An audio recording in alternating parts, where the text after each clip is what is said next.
Hello there, welcome to our channel Tutorial Guru again. Hope you are doing fine. I'm back with another tutorial video, and today I'll be showing you how to create a TikTok account with your Facebook account. And now without further ado, let's dive right into the video.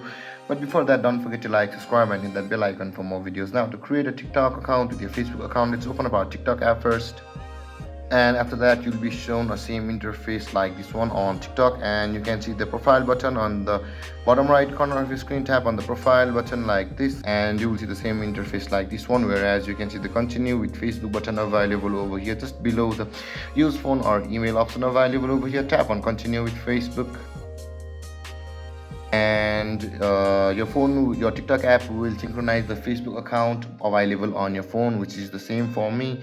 And you can see, guys, we have created a TikTok account or successfully signed into our TikTok account with our Facebook account, and it's just first account. And if you have any confusions or questions regarding the topic, don't hesitate to comment in the comment section below, and don't forget to like, subscribe and hit that bell icon for more videos.